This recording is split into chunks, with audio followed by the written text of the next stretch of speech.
조선 역사의 안식처, 왕릉을 만나다. 강화도령 철종과 안동 김씨 철인왕후 예릉. 사람 팔자 아무도 모른다라는 말을 들은 적이 있을 것이다. 왕들 중에서 살펴본다면 아마 철종이 대표적일 것이다. 그는 1831년에 태어났다. 이름은 이원범이고 아버지는 전계 대원군이며 어머니는 융성부 대부인 엄씨다. 그는 비운의 왕세자, 사도세자의 증손자로 정계군의 셋째 아들로 태어났다. 태어날 때부터 세상이 시끄러워 강화도에 묻혀 살았다. 증조할 아버지의 죽음으로 시작하여 할아버지, 아버지, 형들이 역무로 죽자 그는 아버지의 말씀대로 글을 읽지 않고 농사를 지었으며 평범한 백성으로 살았다.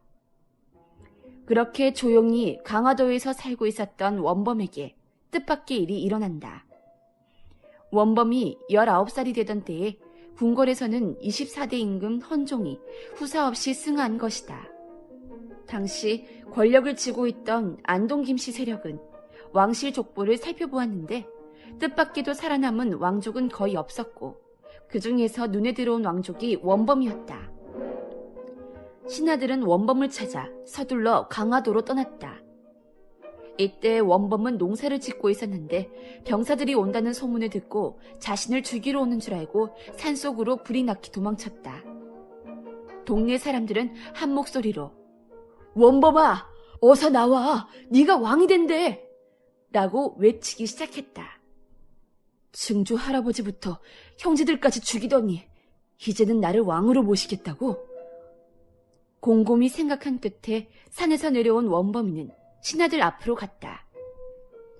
원범은 겁에 질려 신하들의 옷깃을 당기며 살려달라고 엉엉 울면서 애원했다. 신하들은 원범을 가마에 태우고 한양 궁궐로 갔는데 왕이 된 그는 우선 글을 몰라 순원왕후가 수렴청정을 하고 신하들로 하여금 글을 가르치게 했다. 그리고 당시 세도가였던 안동 김씨의 딸을 왕비로 맞아들이니 그녀가 바로 철인왕후 김씨이다. 강화도에 있는 첫사랑 양순이와의 혼인 약속을 지키지 못하고 결국 양순이도 원인 모를 죽임을 당하니 자책감에 빠지게 된다. 자신도 언제 죽임을 당할지 모른다는 불안과 공포감에 시달리기 시작했다. 당시 권력은 여전히 최고 세력가인 안동 김씨가 쥐고 있었으며 이 틈바구니에서 철종은 제대로 정치를 하기 어려웠다. 강화도가 그리웠지만 갈 수 없어 늘 괴롭기만 했다. 아무것도 할 줄 모르고 할 수도 없었던 철종은 정치에 관심을 잃고 궁중 궁궐 속에서 주색 잡기에 흥미를 갖게 되니 건강은 점점 악화되어 갔다. 결국 1863년에 제위 14년에 승하했다.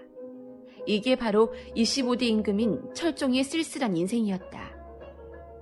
14년간 보위에 있었으나 이렇다 할 업적 하나 없었으며 자식도 5남 6녀 중 단 한 명의 옹주만이 살아남고 10명의 자식들은 태어날 때 죽거나 길어야 1년 남짓 살다가 모두 죽었다. 단명을 타고난 것인지 아비인 철종의 기구한 운명으로 말미암아 의도적인 죽임을 당했는지 알 수 없으나 철종의 비통한 마음이 전해지는 듯하다. 그 후 철인왕후도 조용히 살다가 1878년 향년 42세의 나이로 승하했다. 예릉은 국조오래에 따른 조선의 마지막 왕릉이라 할 수 있다. 고종과 순종의 홍유릉은 황제릉의 원칙을 따라 일제에 의해 조성되었기 때문이다. 조선 왕조의 몰락과 왕실의 권위가 땅바닥에 떨어진 것을 여실하게 보여주는 임금인데 허수아비 왕답지 않게 성물의 크기에 한편 놀라게 된다.